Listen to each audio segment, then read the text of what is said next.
We can confirm that up to today, the 10,000 shillings that was promised by William Ruto has not arrived for our people.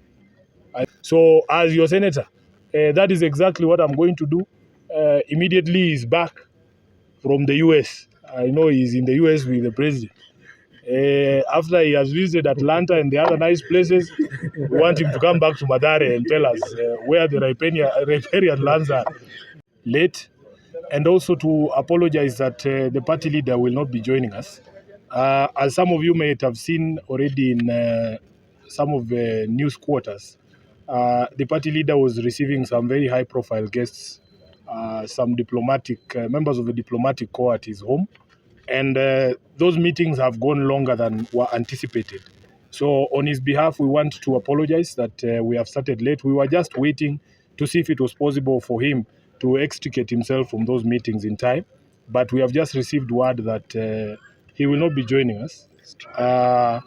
So we are here with the committee that was put together for the ODM disaster response. I am sure that is Honorable Wanyonyi. Let him just join us quietly, please, because we have already begun. But on behalf of the party leader, I want to thank you for honoring this invite. We are here. This is the second time we were here, and he was scheduled to receive donations that have been flowing in to the ODM Disaster Response Committee, chaired by the Senator for Migori, Honorable Eddie Okech. I just want to say a few things and then hand over to the chair of the committee, who will give further briefing. Further to the meeting we had here with you a few weeks ago, we had a very successful distribution exercise in Mathare. As you know, Mathare is one of the worst affected areas in terms of persons displaced, lives lost, and the humanitarian need there is highest in some compared to other areas. We were here last time with the chair of the Red Cross, the SG of the Red Cross, and he in fact painted a picture that the need was global in terms of the need being required across the country. So I am hoping that when we hear from the chair of the committee, when he talks about the distribution arrangements this time round, you will see that they will be reaching out to other areas of the country and not just Nairobi. But for me, my singular responsibility here is to, on behalf of the party leader, thank everybody who has donated to this very noble cause. And I want to mention them by name so that they know that they are appreciated and that we have actually received the donations they have made. We got about 180 kilograms of red beans from the Executive Director of ODM, Honorable Duro Ngwen, Honorable Nasra, and Honorable Peter Imwatok, who are members of the County Assembly of Nairobi and also members of the Disaster Response Committee, gave us 200 liters of cooking oil, 470 kilograms of rice. The Honorable Senator Amida Kibwana gave us 400 kilograms of red beans and 200 kgs of sugar. Then we have Honorable Abbas Khalif, who is also an ODM elected MCA representing South Sea, gave us 1,400 bales of maize flour. Then we have the Honorable Senator Christola Sige, who gave us 25 kilograms of rice and 25 kilograms of beans. The Honorable Esther Pasaris, 300 foam mattresses and 20 pieces of sanitary towels. I think there were more than that. 20 packs, right? 6 months, yes. Yes. Then the Honorable Tim Wanyonyi, who has just joined us, gave us 50 bales of maize flour.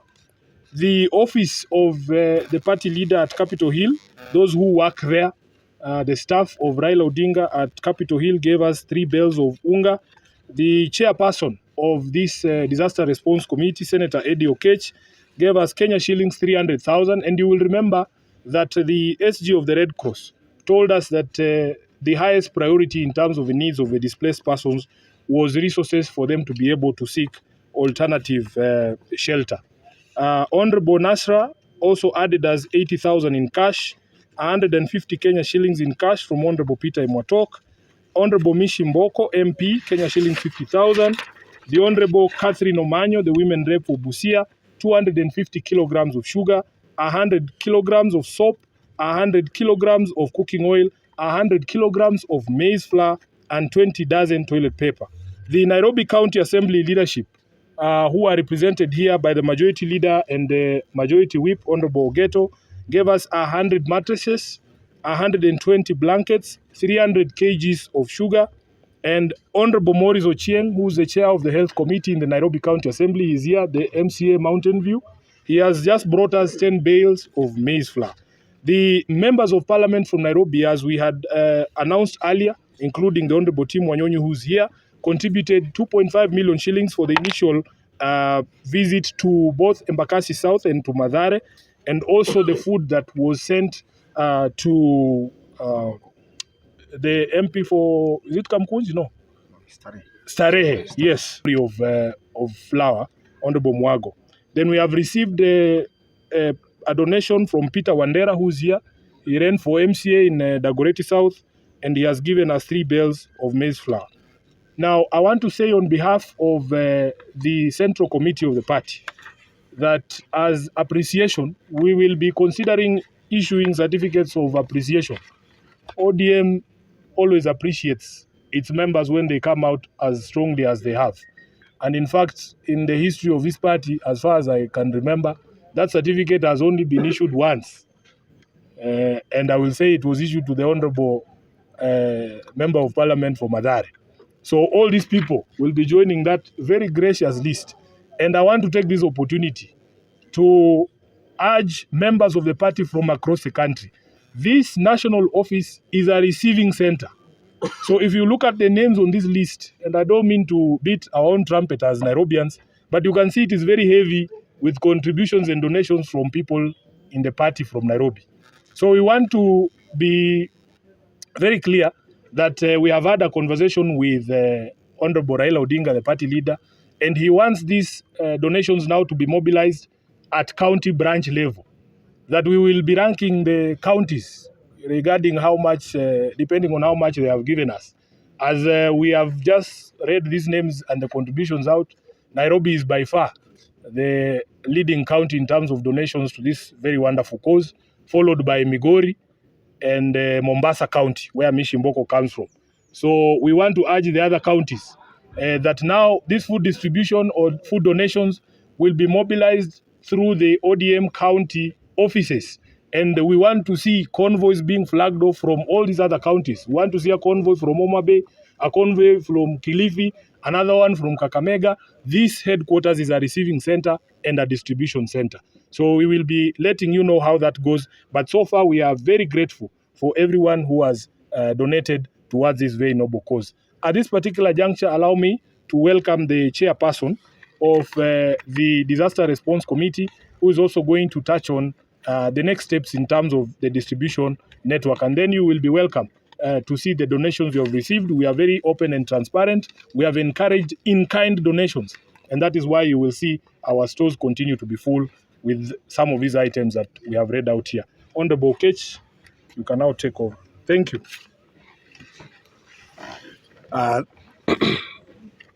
Thank you, SG, for that. By the way, before the SG comes in, it is important that we put it out there that our impact so far has been to 6,000 families. I think that is very important because we have done Nairobi and we have done Mavoko as well. And the distribution that we have had so far is up to 6,000 people. But I'll let SG respond to the question that has been asked.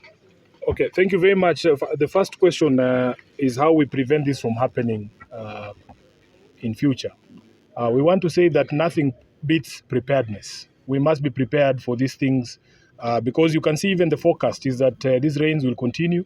And because of changing climatic patterns, we expect that the weather events that used to be extreme, that were stretched out, maybe would happen once in 20, 50 years, are now happening with greater regularity. So as the management of a city, and not just Nairobi, all across the country, there has to be now factored in the fact of climate change and unusual weather patterns and unusual rains so that you prepare the people for such events. Number two, in terms of settlements along the riparian areas, the people of Nairobi are very cooperative. In fact, nobody wants to stay in the way or in a place that is dangerous to them. They are pushed mostly by the poverty levels and the economic situation that our people find themselves in. So there has been great cooperation. Initially, we were told that the riparian area would be cleared up to 15 meters of the high water line. But unfortunately, we have seen demolitions that are being carried out up to 30, 35 meters from the high water line. So what is happening is that there are some crooked elements within Nairobi and within the state that have taken advantage of this disaster to now settle scores. I've seen people demolishing schools that are nowhere near riparian areas.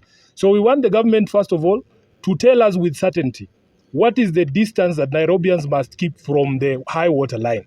Is it 15? Is it 30? Is it 35? So that people do not, crooked elements do not take advantage of that. And we want to condemn in the strongest terms possible all of those who are taking advantage of this to essentially perpetuate a land grab in Nairobi. And because riparian areas are under the management of the county government, these are answers we will be demanding from Sakaja himself. So as your senator, that is exactly what I'm going to do. Immediately he's back from the US. I know he's in the US with the president. After he has visited Atlanta and the other nice places, we want him to come back to Mathare and tell us where the riparian lands are. Sawa sawa. Swali ingine? And I think I wanted to emphasize also that as a party in this intervention, we seriously hold the view that protecting riparian land cannot overshadow the idea of survival for those people who are there. If we are going to do demolitions, we hold the view that at least the government must clearly be able to develop alternative temporary shelter for those people who are affected, so that before you actually demolish, you can be able to, first of all, be able to accommodate them in a temporary structure.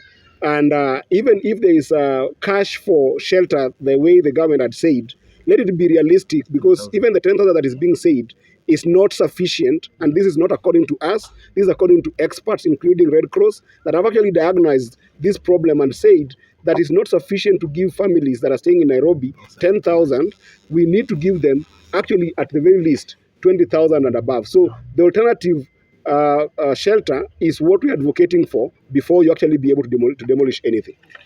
Yeah, I think one of the last things to say about that is that you can see here the leadership of Nairobi. You can see MCAs drawn from various constituencies, wards. The member of parliament is from Westlands is here. We can confirm that up to today, the 10,000 shillings that was promised by William Ruto has not arrived for our people. I think it was part of the money that was used to hire that private jet to go to the US. Any other question? Yes. About? Resources, the sharing of it. There has been a new plan for a one man, one vote, one ship. So I don't know if it's something that one you ask Gachagua. What I know as a senator is that counties continue to suffer. And in fact, some of the criticism that has been directed to counties in their response is that the law requires them to set aside 2% of their revenues in terms of management of disaster. But as we speak, Jeff, counties have not received their equitable share for the last 3 months.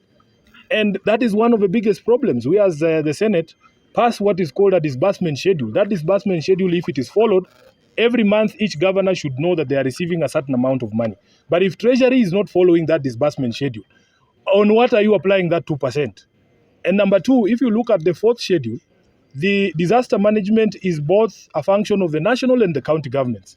So the capacity of county governments cannot be compared to the national government, just like you cannot compare the equitable shares of the national and the county governments. The responsibility is greater on the person with greater resources. So our expectation is the national government. Would you believe it? I was seeing reports that there are people still who are have not been helped in any way in the disaster in Mai Mai.